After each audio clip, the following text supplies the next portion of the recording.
All right, we're live. All right, good afternoon.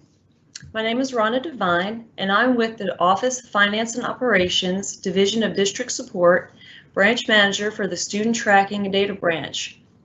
Joining me today, I have our Associate Commissioner, Robin Kinney, Director of Division of Innovation, David Cook, our Associate Director, Jesse Carlton, Donna Duncan, our Director, our Executive Advisor, Matt Ross, Funding and Reporting Branch Manager, Che Ritter, along with Angie McDonald, Laura Lohman, and Josh Whitlow. In today's meeting, we will be recording this event, and we'll also have the question and answers on our webpage on our COVID site. And also we have a variable calendar guidance Q&A that we're working on, and we should have that out on our website as well. Josh, the next slide, please. So our agenda today, we're going to be talking about funding and attendance, which will include participation that we're going to talk about today, calendar schedules, NTI Days, logistics, and other considerations. And I know the Healthy at School document is now available, and I'm going to be sending that out to everyone in an email as well. Okay, next slide, please. This year, we're not basing funding on attendance, and we're untying the two for this coming school year. So wrapping our minds around that, students will earn participation points, which will be tracked along with attendance, and then districts will receive last year's funding. So thinking of innovative schedules, which we'll talk about next, a student can be either home or in school physically and consider participating in instruction. We will not have our typical attendance audits as we have in the past, but rather participation checks, which David Cook will explain in more detail in just a few minutes when we talk about NTI. And attendance audits will be put on hold this year. So if you were scheduled for an attendance audit, you'll have one the following year. So we're keeping the rotation, but we're just putting it on hold. And transportation will also be based on last year's calculation. So if you only have part of the students coming on a rotating schedule, you'll still get that full funding that you did last year. So hopefully that will be a little bit more helpful. Next slide, please. So calendar schedules will look a lot different this year. So by untying everything, it allows more flexibility with schedules. You can now have students in the classroom physically earning a full day of participation, while kids at home are working virtually, earning a full day of participation as well. So you could have a rotation of Monday, Wednesday with Group A, coming to school with Group B, working from home, maybe watching virtually or working on a project. And then Tuesday, Thursday with Group B coming into the school and Group A working from home, making Friday a day teachers work with students who are struggling while the rest finish a project or take assessments, all having a full week of work, but maybe working differently in different locations. And then thinking of this, attendance, funding, and passing or failing are not tied. So you could have a student participating all week, turning in work every day on time, but failing the assessment and still earning a full week of participation. You could have a student not logging in on Monday, Wednesday, or turning in work that is incomplete, not showing up on the Tuesday or Thursday for class, then they won't earn the participation for the days that they don't come to class or log in and do their work. And teachers could take daily attendance, which would be participation by the student being physically present or doing their daily assignment or online completing their daily packet. If they are working online or at school, they can get participation for that day. If they are turning in a packet weekly or getting the whole packet complete, then the teacher can log it down either daily or weekly, depending on how they want to do that. And then, of course, IEPs also have to be followed, and the ARC committees would meet as they normally would. And another example, if you had some kids working on a packet and they finish it and turn it in at the end of the week, but did the work wrong and didn't get a passing grade, or completed the project but didn't do a great job, they still get the participation point. So really just want to drive that home, because we're so used to funding and attendance being tied and their grades, but we're not tying whether they've passed the class to their participation, as long as they're doing the work. Next slide, please. So I wanted to have David Cook talk a little bit about the NTI Days, and also the way they're going to be doing participation reports. I'm not sure if he is available to speak. I'm right here. Oh, awesome. Okay, so I wanted to give you some time, David, to maybe talk a little bit about NTI. Thanks, Rhonda. First thing I want to do is start to get your mind to think a little bit differently about this phrase, non-traditional instruction. We tend to talk about it as days, as Rhonda just pointed out, but now we're going to really be talking about it as a thing that kids do, right? So they may do it one day and then be back at school the next day, and they may do it part of the day. You know, there's a whole lot of different ways. So we almost have to think about it as a term rather than a type of day. So non-traditional instruction. You do, again, as you did this last year, have unlimited, or will have unlimited non-traditional instruction days, so that if you are truly going to close down school, you have an unlimited amount of days you can do that if you're going to shut it down and have everybody work from home in that regard. A little bit different than what we did in the spring.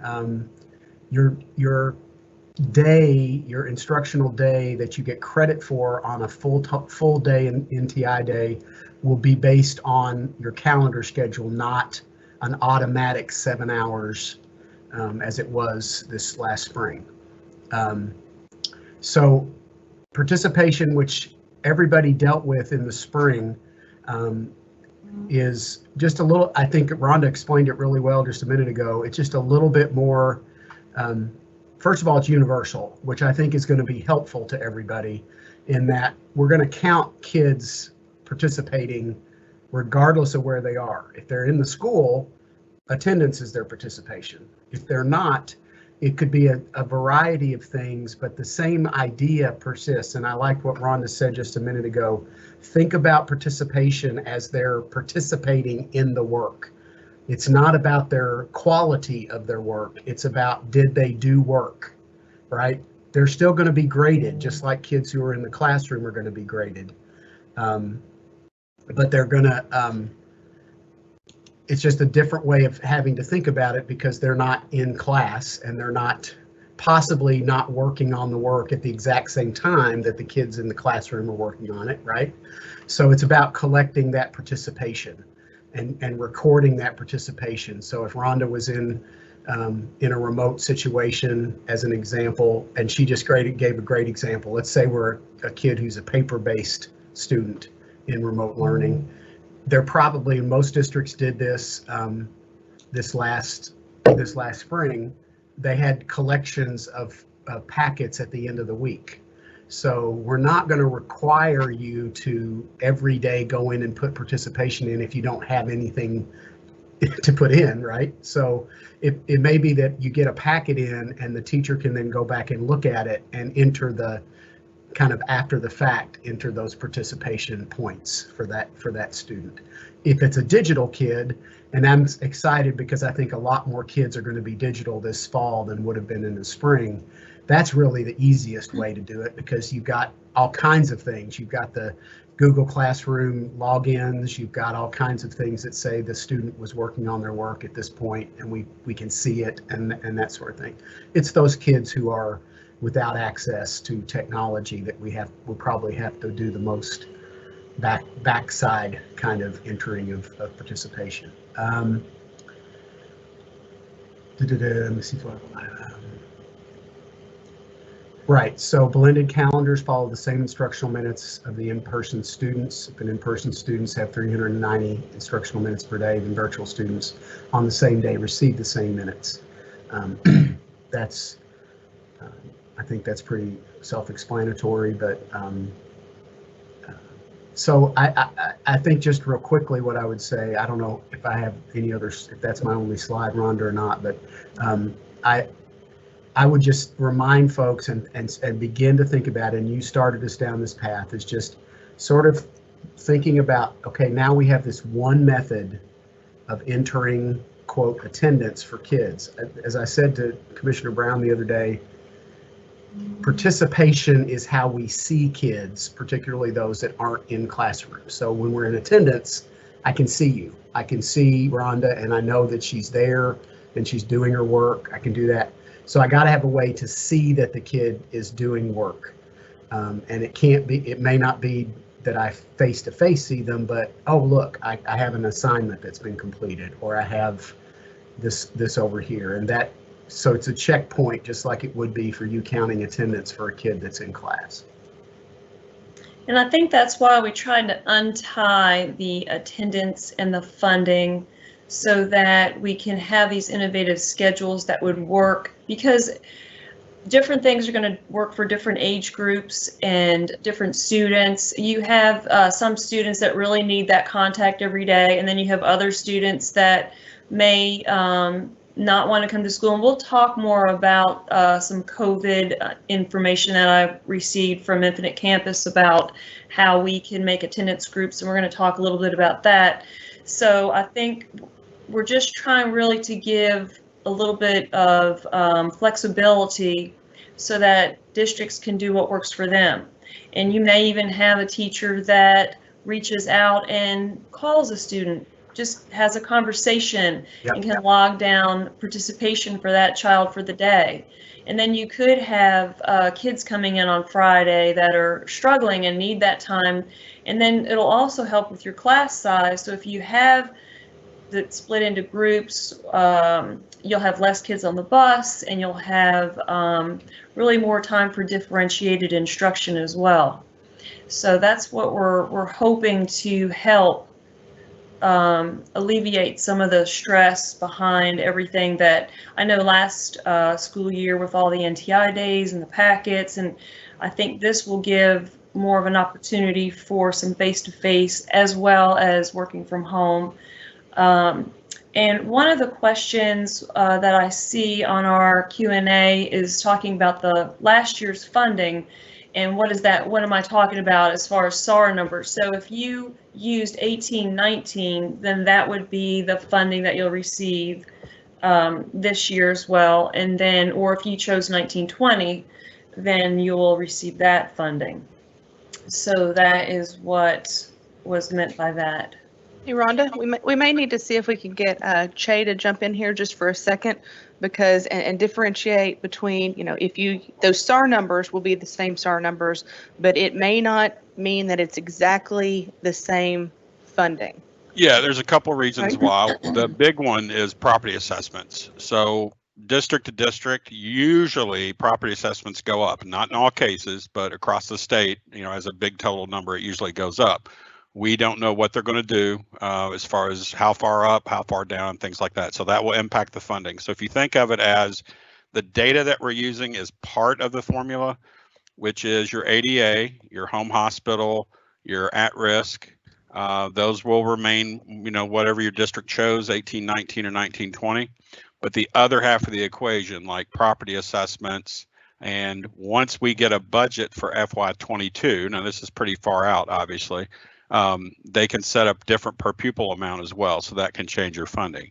And sort of in the background of all that, to make matters even more confusing, exceptional child count and LEP, we can still obtain that data simply because it's enrollment based and not necessarily driven by attendance. So that can also change in the formula. So while a good chunk of the numbers will remain the same in SEEK, for example, if you had 1100 ADA and that's what you chose for 18-19, you carried it into 19-20, you're going to carry that one more year.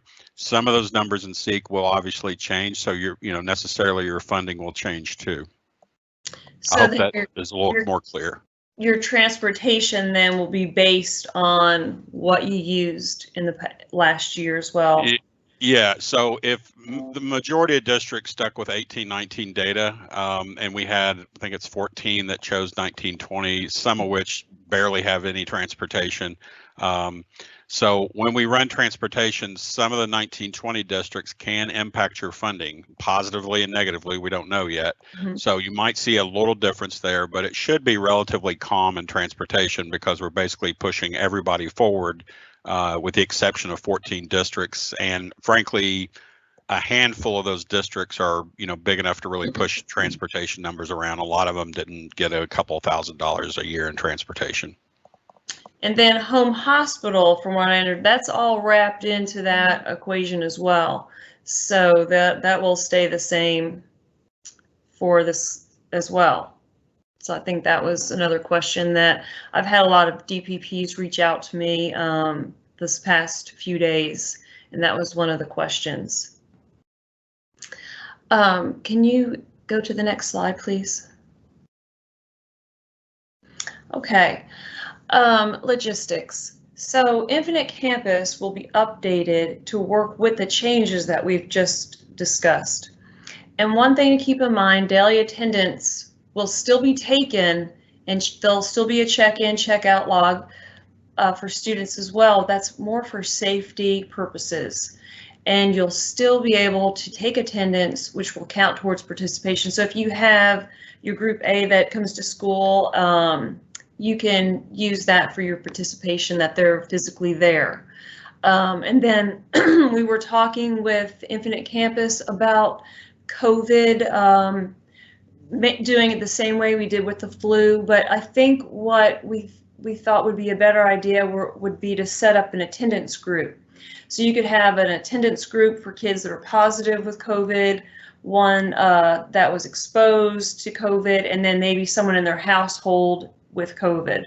And then by having these attendance groups, the attendance clerk can just touch the student one time. So they put them into the attendance group, and then when they come back to school, they can take them out.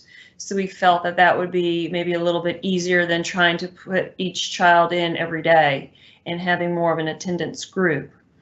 So that's something that we're working on, and we'll have information coming out and training very soon. The other, and we've already spoken about the SAR and the SEEK funding and the calculations. And the growth factor and January growth factor will be suspended this year, so we won't have growth factor or January.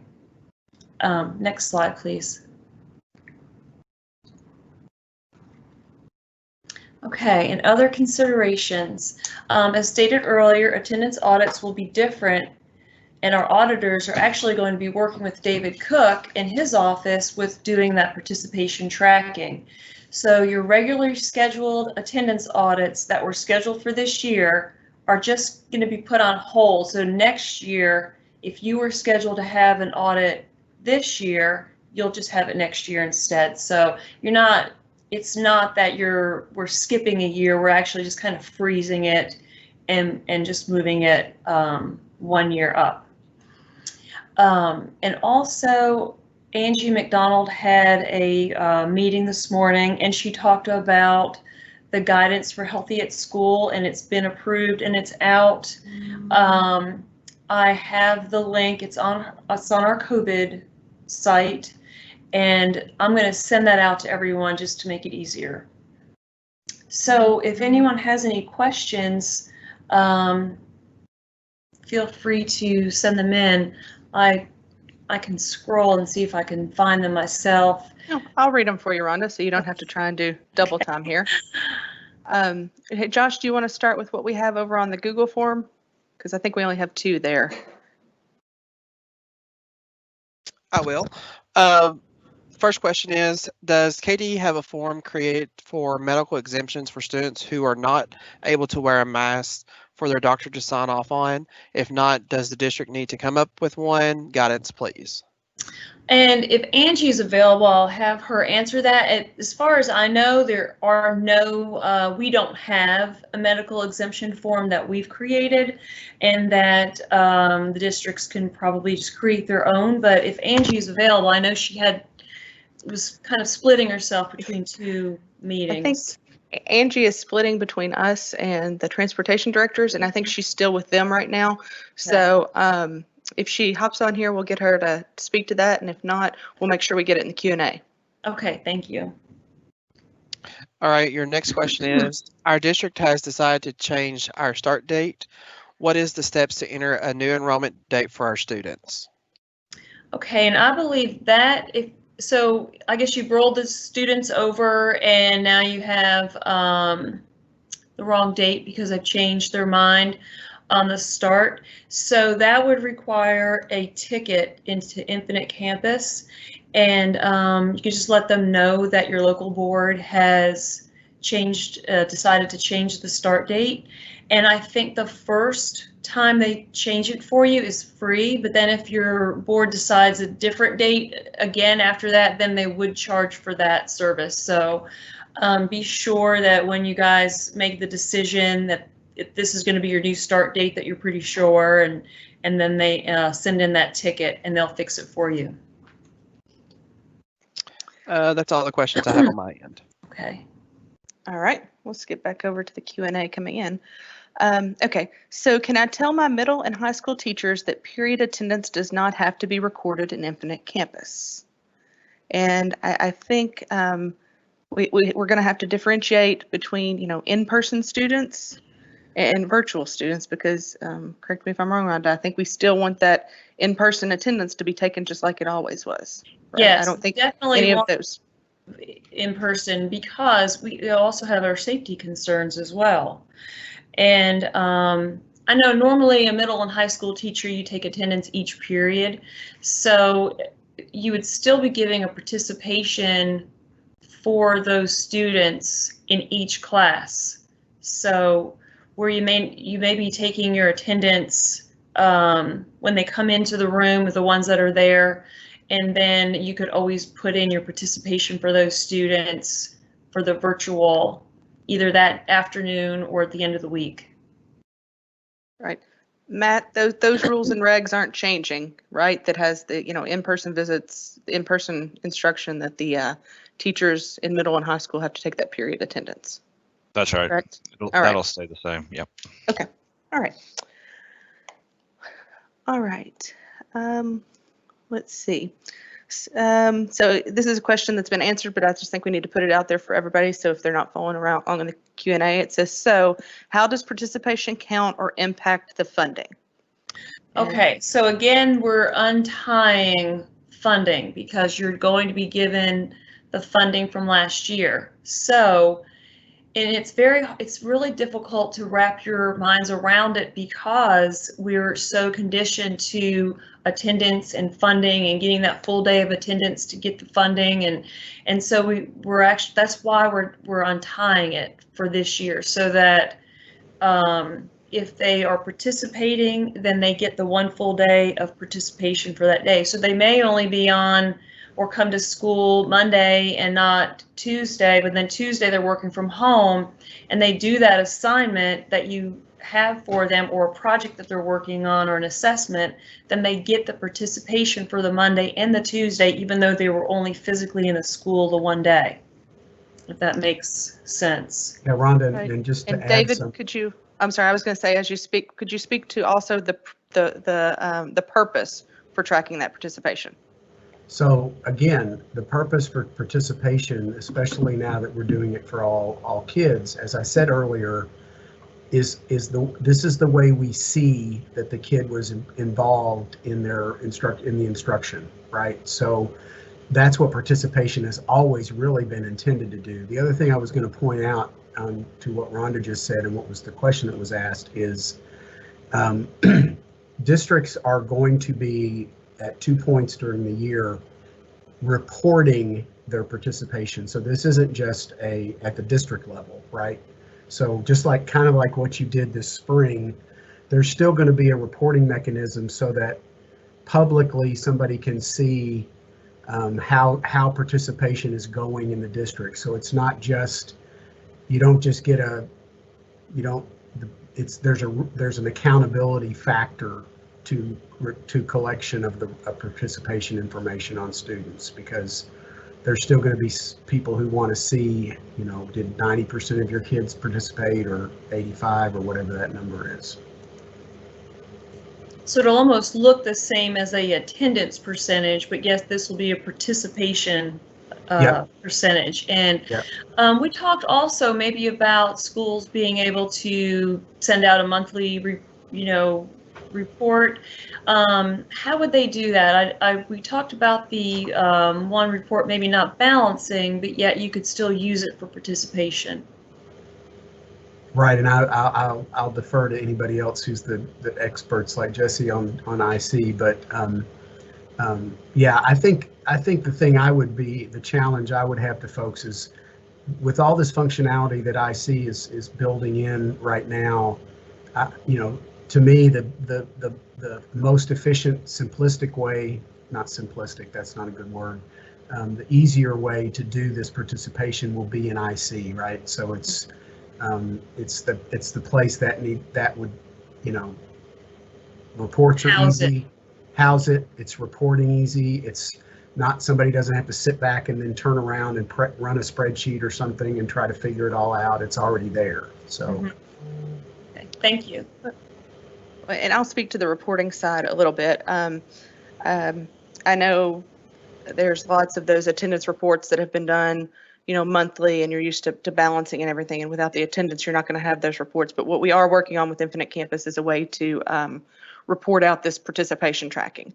It'll, count the days if a student is marked present in person, or, they're using the new functionality that they have either, interacted with their teacher somehow that day via a Zoom meeting, or, turned in a packet and it has been identified in campus as being, completed. It's going to pull all of that information together, and you'll be able to see and track this participation rate as you go along in a reporting feature. It's just, we haven't quite gotten there yet. We're working on it to get there. We haven't gotten there yet.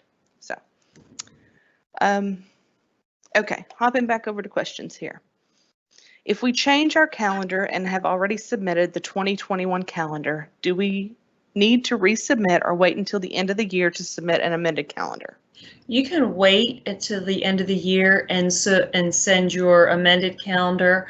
I believe it's a lot easier for our attendance staff, because there's going to be so many people trying to resubmit everything. You can just wait until the end of the year, as you normally would. Okay. Matt, we're coming back to this contract question, so give you a heads up here. Has there been any clarification on contract days for classified staff? Will they receive the 170 equivalents as certified? There seems to be some holdup on this from teachers' retirement. So we're going to release, I think, a variable calendar FAQ that Rhonda spoke to a little earlier. We have statements in there from both TRS and KRS. So I would say wait till we release that, and then you can read what they have to say about it. And then they also, if you have follow-up questions, then they provide who to contact. So I would just defer to, and I don't quite completely remember their statement, so I don't want to misinform, but it is in there, and I think we should be releasing that pretty soon. Okay, thank you. All right, this is one that I don't know if we've thought through yet. Since it is going to be hard to get paperwork back this year, should we roll transportation forward from last year? And I think they're asking if they just need to roll their T codes forward for this year. I think that's what they're talking about on transportation. And I would suggest doing that, and then it should be, we're not really looking at or using that information this year, but then wouldn't it be helpful for the following year if they roll it forward and then roll it again for the following year? I think so. Yeah. Josh, you have anything? Yeah. Hey, it's Josh. Yes, I would go ahead and recommend doing all your forward for your T codes, because then when you roll over for 1/22. All that information is still there. Thank you. Okay.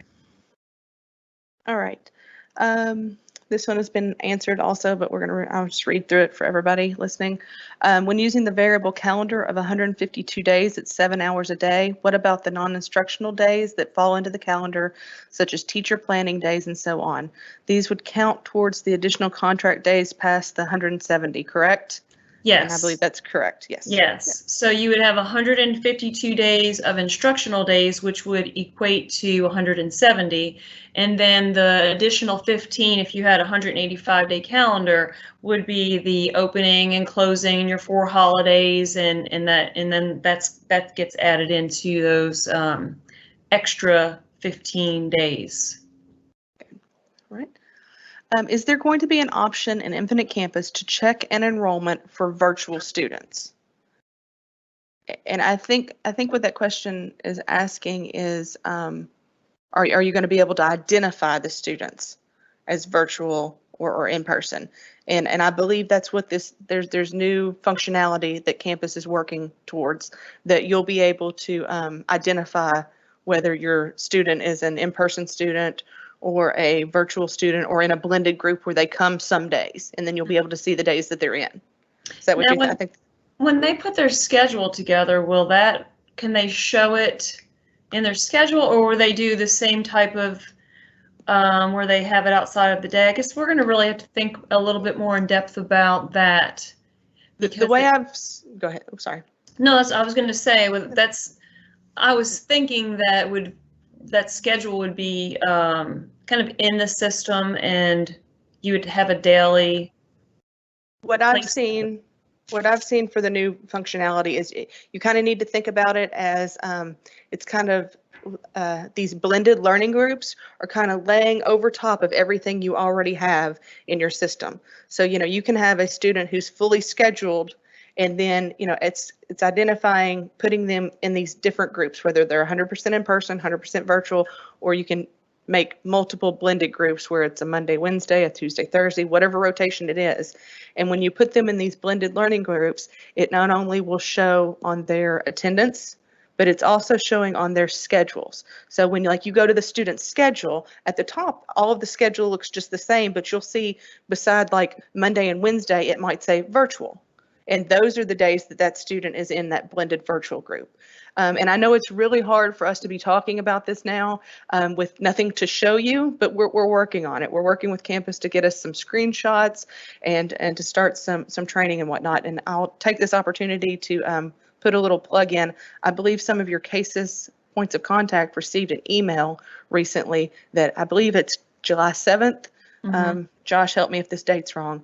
I believe July 7th, there's going to be a webcast from Infinite Campus to kind of give you a sneak peek of what they're doing. So that may help you more than anything to kind of get a grasp on what we're talking about here. And I can send that to all the DPPs as well.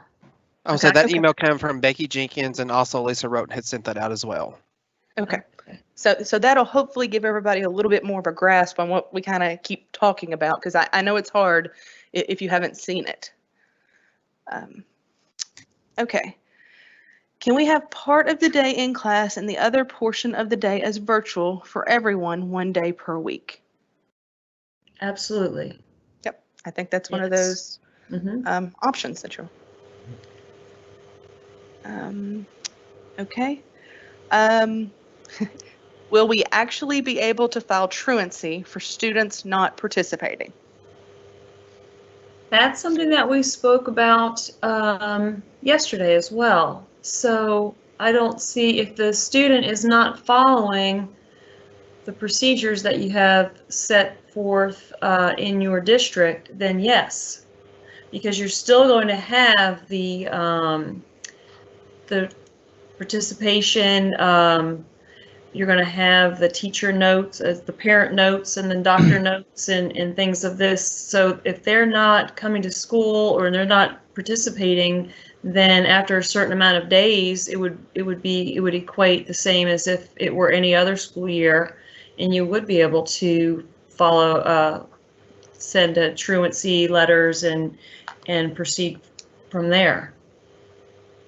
This is Matt Ross. I think that absolutely the expectation is that truancy will be and KRS Chapter 159 will be enforced. I think that was part of the Lieutenant Governor's memo and will be part of any upcoming emergency regulation. That the expectation, I think there's a lot of interest in the General Assembly to make sure that kids are not falling through the cracks and that kids are actually participating in any NTI. And I think it's going to be incumbent on any district to enforce KRS Chapter 159, and an unexcused absence is the same for NTI as it is for in-person. That's exactly right, Matt. And NTI has never been about kids not doing work because they're remote. It's all this is doing is shifting where the student is. As Robin has said before, there's still a butt in a seat. It's just a different seat, right? So that's all of that, as you guys have just said, is still the same. Just knowing, I think that's why it's so important what we were just discussing about knowing where the kid is every day, so that we know on Monday, Wednesday they're in school, and we know on Tuesday and Thursday they're remote, and Friday they're going to all be at school, or whatever the case might be. That's going to be really important to know where they are, so we can determine if they're truant or not. Thank you. All right. Okay. Next question. So realistically, a child who is completely virtual would not be expected to have 100% participation because they may be sick or out of town or just missed a day of participation. If they're not participating for the day, then that would be an absent day. If they are on vacation, and they're not available for the week, then that would be a week of absenteeism, just as it would be normally.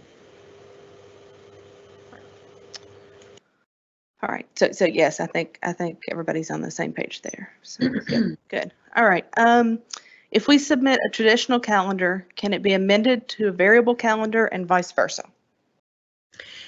Yes, as long as you start after the third Monday in August, closest to the 26th, which would be August 24th of this year. If you start instruction on that day or after, then the variable calendar would apply to you as far as waiving the 170 days, but still having the same amount of instructional hours. You can also front load the calendar where maybe you have your teachers come in earlier than that, but not start instruction until the 24th or later. And then you would still be using then the variable calendar. And at the end of the year, you can amend the traditional calendar that you've sent in and send it in at that time. Okay. All right. These next two questions are very closely aligned, so I'm just going to read them together because I think we can get one answer here. Okay. Is the in-person requirement going to be waived for home hospital? Will home hospital teachers be required to provide in-person instruction during 2021, or will be allowed to utilize online options, especially with parents and students who express COVID-19 related concerns? So if the child is in home hospital, then of course they wouldn't have to physically come to the school, just as they wouldn't now. And then the teacher, we had that changed to where they could either telephonically or electronically communicate with the student, so they don't have to go in person to the actual home, but they can make phone calls, they could reach them through Skype or other means. It doesn't have to be an in-person visit as it was. We did get that changed. Right. Matt very graciously has put in the new House Bill 458, which amended that so that you can do those home hospital visits virtually. So it's good timing for this. Yes. Okay. We report monthly on attendance numbers to our district and Board of Education. How do we report district or participation monthly now? It would be the same. You would have your participation points. You could either do participation every day and do a daily count, or you could do it weekly, and then at the end of the month, at the end of the school month, you would have your teachers turn in their participation, and it would be in the system as well in Infinite Campus. So it's really wouldn't change the way you do it. And I think when we're able to roll out that participation report into Infinite Campus, we get that settled. That'll be another option for you to monthly print and take to your Board of Education. And as you said, Jesse, once we can see what they have for Infinite Campus, it's going to make a lot more sense, I think, to everyone. All right. So we don't need to verify transportation twice this year. That's correct. Right, Che? You're the transportation man. Yeah, unless you're a 1920 district, you don't have to verify the T codes again. We have them. Okay. Thank you. All right. Okay, and this may be a little bit for David. We currently have a lot of performance-based courses, credit recovery, dual credit, etc. Are these classes exempt from participation tracking? Is David still with us? Yeah. Yes.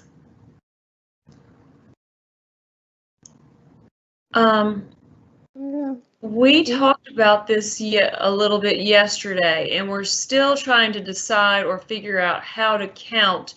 So if we do the performance-based and it's a dual credit course, of course they have to pass, and then that grade goes on to they get dual credit. We don't know if we're going to do it. We doing an all or nothing for participation. I don't know if we can do some type of where we see their work and they have to still do their work every day and count their participation, and then their passing grade then moves on to the dual credit. They get credit for that as well. So I think we're still working on how we're going to look at that. Yeah, I don't know. I think we lost David. Yeah, I think David had to step away for a second, but I had to think we're step going to away lead for a on. second and answer another Sorry. phone call. Sorry, That's okay. I'm back. Would you like me to read that again for you? Yes, please. All right, I'm sorry. Everybody has so much going on. So sorry. Okay. We currently have a lot of performance-based courses, credit recovery, dual credit, etc. Are these classes exempt from participation tracking? I think, and Matt helped me with this. And Jess, we talked about this a little bit yesterday. I think, Matt, am I right? Did we take that out of? I'm just trying to remember how we talked about performance-based. I think we had performance-based, that participation would count upon completion. Right. Because I think, unless a kid is completely performance-based, they're going to get participation calculations from other classes. So let's say they have one dual credit class or a performance-based class, we would be able to see their participation throughout the rest of the day. And we're going to leave the performance-based the way it is now so that you would do that at the end of the line. Okay. Yeah, right, because I think we also talked specifically in this example, they're talking about dual credit. And, those dual credits, especially with a college or university, right. You aren't necessarily going to have participation for that student coming from the professor or whoever's teaching the class every day. So you are going to kind of have to lean back on that. If the student does pass, then you get that participation. So, and like David spoke to, a large majority of students, that isn't their whole day, So they will show some participation somewhere else. Okay, next question. Laura. Oh, hey Laura, what's up? We have a couple responses to that question, but they're marked as private, so you probably can't see them. Okay. One of them just says maybe we should be, or it should be a separate group called performance-based, and then they said, or we can mark participation upon completion of the course for some of those.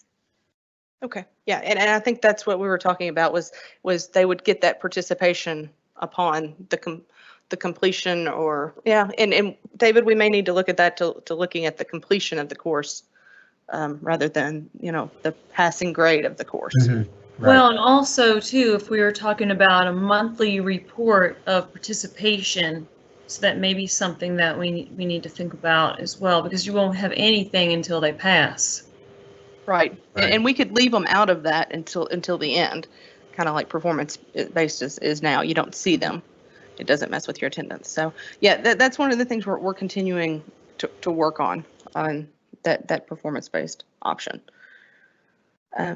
Thanks, Laura, for letting me know those were there. Okay.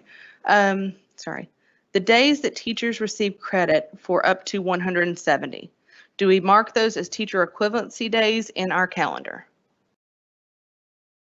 Josh, I believe. Teacher equivalency days would be the days not in. Well, I think what they're asking is if we have less than 170 days and we're making them equivalent, we still need to put some days in the calendar so the calendar will process. Those are where those teacher equivalency days will come in. Is that right, Josh? Is that what we're saying? Yes, that's correct. Okay. All right. Okay. When students are enrolled in a virtual academy, do we still count attendance based on the performance evaluation option as we have done in the past, or do we move to an attendance/participation in the revised IC system? And we may need to look into this because I don't know much about the virtual academies. David or Rhonda? I thought they worked the same as performance-based, and where they get the credit when they pass. So there's really nothing until they either pass or fail. They either get 100% attendance or 100% participation in this case, or they don't if they fail. Josh, that's correct, right? Yes. Yeah.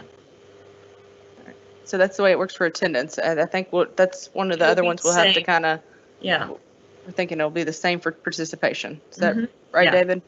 Yes, and I think that's a really important thing for folks to think about. I've heard a lot of people talking about creating virtual academies as part of their solution for the COVID problem, and that may not. You have to think really hard about that, because you may have better tracking of your kids if you just fix their schedule correctly and not try to create a whole new place, so to speak, virtual place for those kids that are doing, for instance, a kid who's doing a full-time virtual. It's all about who does that kid get just scheduled in as if they were in the classroom. They just aren't physically there, as opposed to moving them over to this other location in the system. I just think that's something people have to think about. I think early on, before we knew the flexibility that was going to come with the funding decoupling, I think a lot of people were thinking that's what they would do for all those kids whose parents said, I'm not sending my kids to school. But now there's enough numbers of those that you probably want to rethink that. So. Yes, good point. All right, we have somebody else asking that we resend the IC link for the training on July 7th. So we'll get that out to DPPs after this. I'm going to send that out to all the DPPs, as well as the link for the new health guidance that was just approved as well. All right, you'll get 2 for 1 there. Good. Okay. All right. This is kind of a scheduling question, I think. If we have part of the day as in class and the other as virtual, how is that entered into IC? That's going to be something that we'll be looking at when we have the training that's coming up. So we'll get, I think we're going to get a lot more detail from Infinite Campus, and when we can kind of unroll what they're planning on doing. So. And I think it's going to be a little bit different for this year, as you can bounce back and forth. So you're necessarily not, your virtual classes aren't necessarily going to look any different in Infinite Campus as they would as your in-person class, because the same class, you may be there Monday and Wednesday and not there on Tuesday, Thursday, Friday. So you're not going to have to rotate everybody in and out of these classes. It's one class, and then you're either there or you're not, with these blended learning groups that kind of lay on top of it. And then So- you can just either put virtual for attendance or in person, right? And it would be the same. Right. Yeah, that'll be a lot Yes. easier. Yes. Yes. All right. Will the tracking feature allow us to monitor students physically present to determine if school may need to move completely to at-home instruction? Well, everything will be in Infinite Campus. So if Will the tracking, I'm sorry. when they say tracking, I mean, when you have everyone putting in their attendance into Infinite Campus, then you would have a list of who was presently physically in the building and who was virtual. Right. So And I I guess think- you could use that information to make your decisions. Right, and they may also be asking if you can move in between them. And from what I've seen with these blended groups, they're going to have, they're going to kind of be like rosters that you can put people in and out of them. So yes, you may have a student starting with in-person attendance, and then something happen and the family decide that they want to either go to blended or 100% virtual. You won't have to redo their schedule. It's just you'll take them out of that fully in-person blended learning group and move them into the virtual learning group. Okay. So, you know, they can move in and out of these without changing the schedules. And Okay. it is hard to talk about or understand when we haven't had the training yet. So hopefully this will make a lot more sense when we can roll that out. Right. And I'm hoping Tuesday the 7th will help everybody a lot. Okay. Will there be some communication going out to local courts and county attorneys in regard to truancy charges during this time? We fear parents and families who are not participating will not be held accountable in the court. Well, those are those procedures that you would normally follow. Then I would make sure that the parents were informed about what your policies and procedures are and how they'll work, and get the information out to the families. And then they'll have that information and they'll know what their expectations are, that they haven't changed, that they just look different, but they're still the same requirements. Okay. Will sample attendance policies and wording, including participation, be provided to districts so we can amend our district attendance policies and school handbooks? Well, we are working with Matt currently on making amendments to what we have in place right now. And when we get everything approved, we'll send guidance out.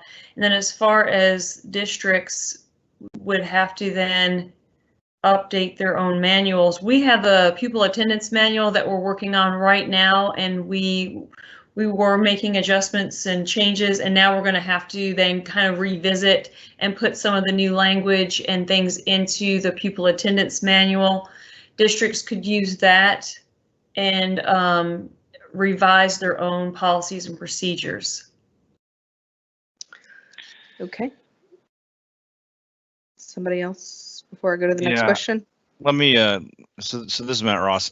So sort of the reason that we're moving to this participation type model is because of all the different ways schools are going to need to deliver instruction, right? It just becomes impossible to take attendance like we traditionally do.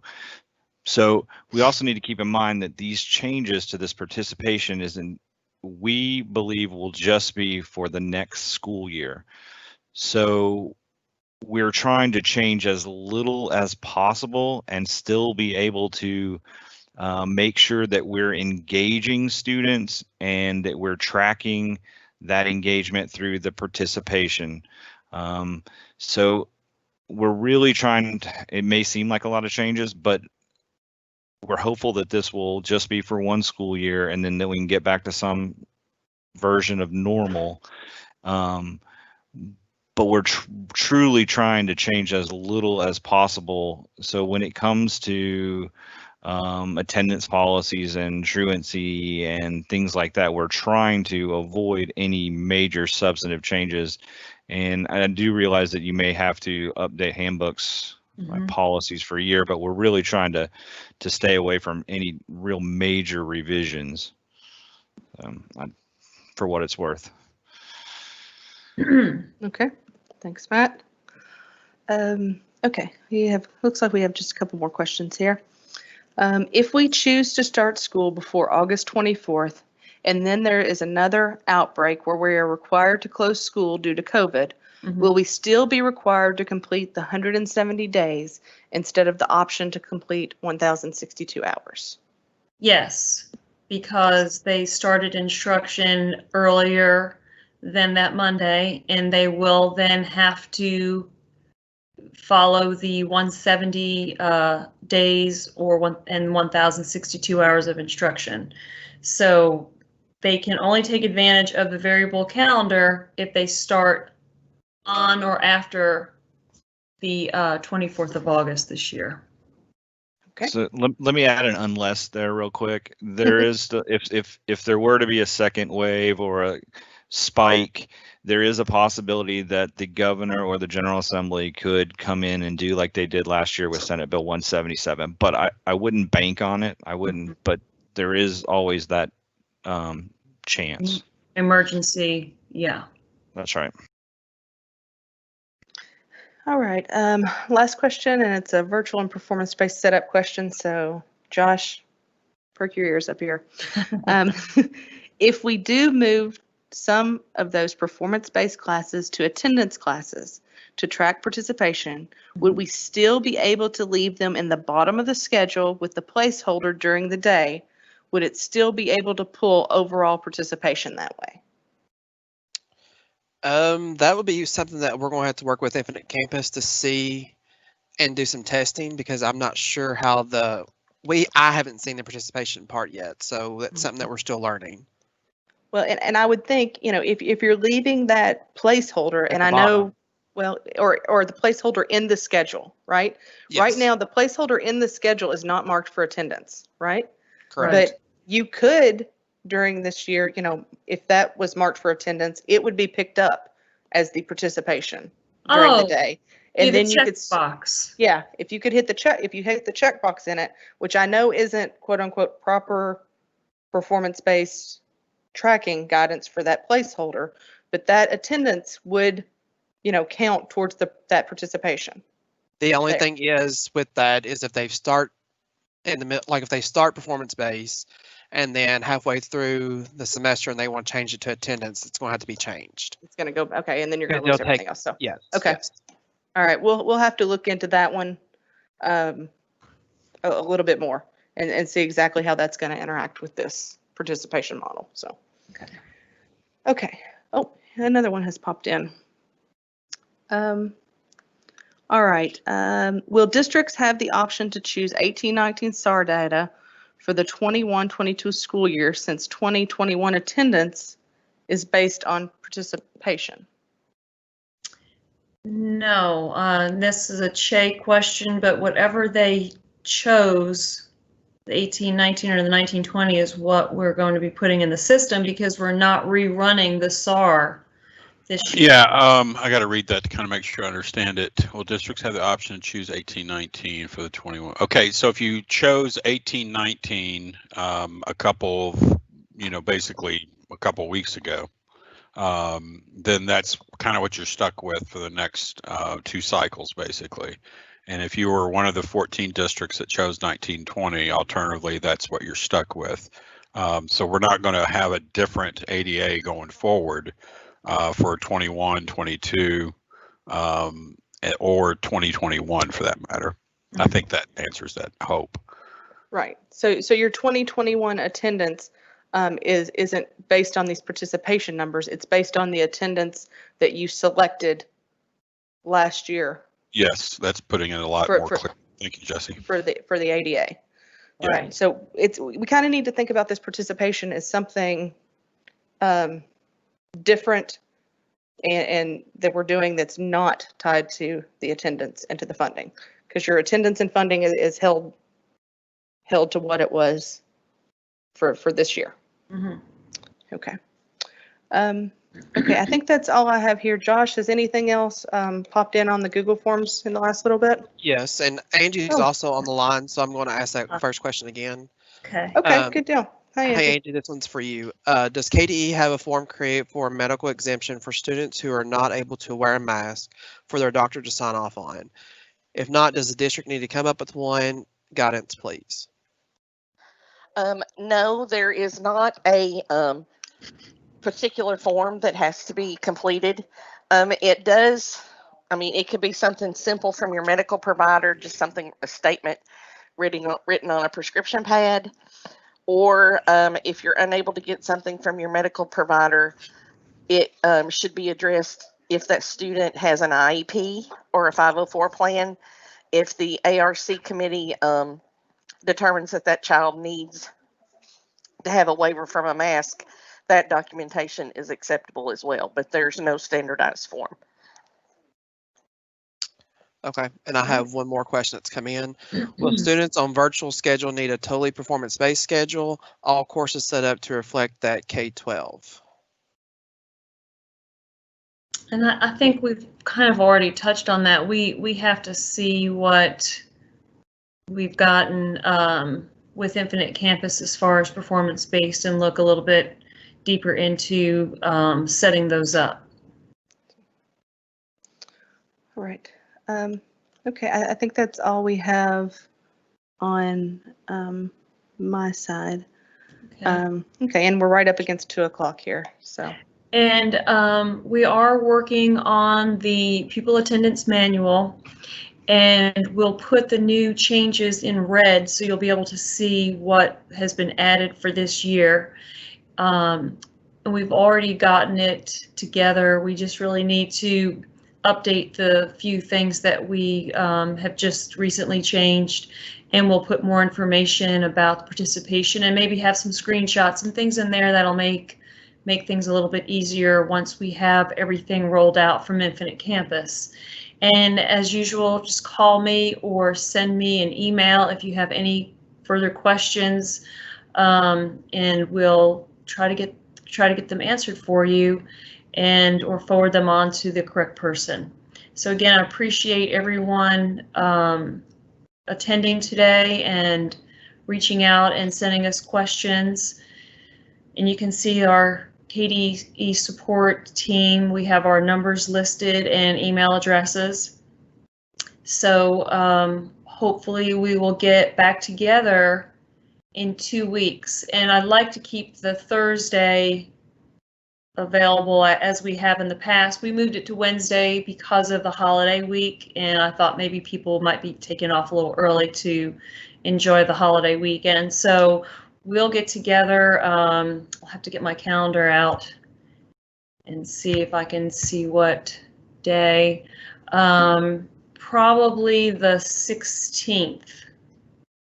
We'll have another DPP meeting, and it'll be after the Infinite Campus training. So thank you again. Have a good day.